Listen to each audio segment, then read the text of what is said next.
Well, the Super Bowl is set with the New England Patriots and future Hall of Famer Tom Brady taking on the Philadelphia Eagles and their unlikely leader, Nick Foles, under center.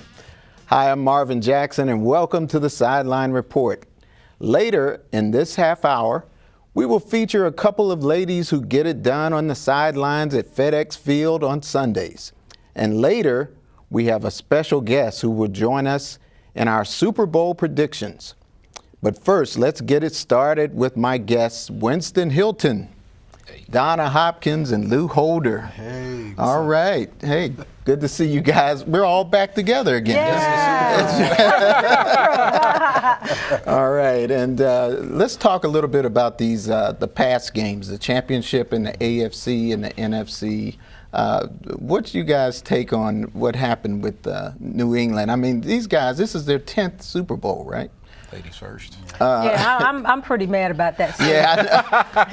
I just have to say that because I really thought Jacksonville was the team to beat them, to dethrone them. Mm-hmm. But the thing about it is when Belichick is at the helm, and Tom Brady, I hate to say it, but I really want to say more so Belichick, because this team did not lose their cool. I mean, they were down, and everybody was like, oh, man. But if Jacksonville just had a little more offense and a stronger quarterback, I think they possibly could have pulled that out. But here we go again.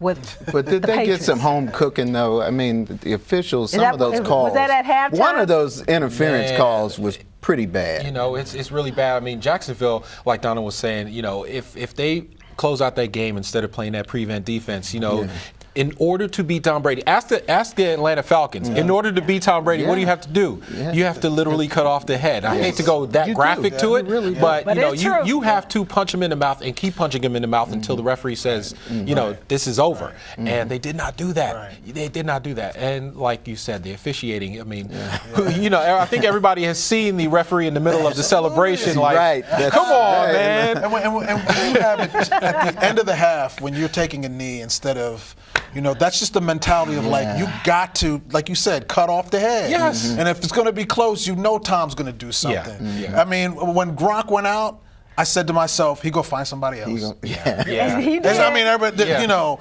Romo and Nance are up there talking about, oh, it's a brutal blow and everything like that. I was like, he just go find somebody else. Exactly. And he found somebody else. That stepped up and did what they need to do. But the thing about it is, I think the inexperience of Jacksonville told the story also. Because when you haven't been there before and under those circumstances, that's what happens. And they did make a play at the end. Gilmore's that is almost like the poster for what a defensive back's supposed to do. But was that pass underthrown? No, the window for that pass was like, you can't blame Bortles on that. I thought that was a fantastic play by Bortles. But to be honest with you, brought him in there, right? Gilmore. I mean, they made plays when they had to make plays. You know, New England deserves to be there. You know, as far as the talent-wise, they have talent all over the field. Depth. But you know, like you said, they had a chance. It's not that they didn't have a chance. Like, we'll talk about the other game. You know, Minnesota didn't have a chance. I was going to say, what happened to Minnesota? What happened to that team? What do coaches call it? The Big Mo. That momentum. They scored that early touchdown, and then all of a sudden, Philadelphia came back. That pick six was brutal. After that, you can see Minnesota guys hanging their heads like, wait a minute, the game is on.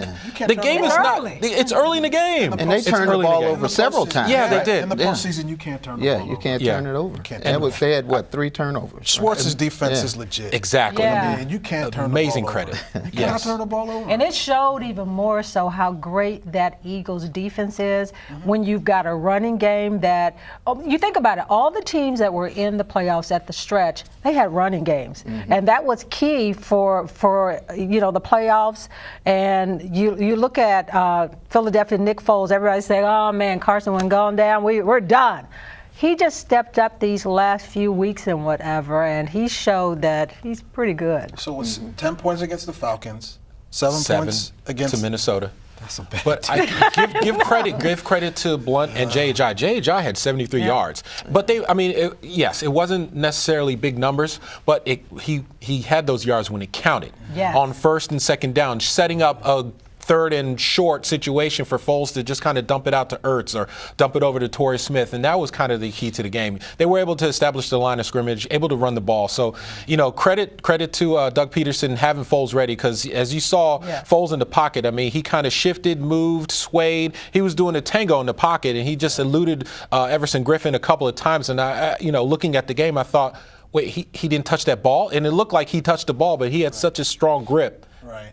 It was amazing. And we in the media, we're guilty of this. We follow the story, but when Carson Wentz went down, we failed to realize that Nick Foles was not in preseason. Didn't get. Carson Wentz was the guy, right? Yeah. So it took him a while. You took him a while, Yeah. but man, that flea flicker pass that he threw to Torrey Smith, in the bucket. Brady couldn't have thrown a better pass than that, right? That was beautiful. I don't know about that. Because he had a flea flicker and Brady's flea flicker was underthrown. He put that right where only Torrey Smith could get it, and it went in the end zone. Watch the tape. I'm not saying, but Nick Foles can play some football. Never saying that. The guy made it to the Pro Bowl. He made it to the Pro Bowl already. I'm just saying. 2 years ago, a couple years ago, when he was with the Eagles, he had 7 touchdowns against one team. You just needed to get. And you're right. The running game, when you have the running game is everything. You have a third and I short think the most valuable player is the front office, putting all those people in there. And Did you say running? finding a left tackle after that other left tackle went down early in the year. They found a left tackle. Yeah, they had so many. Wait a minute. Right now, the Eagles are playing as good as they get right now. Well, not only that, you just mentioned most key important elements of a team.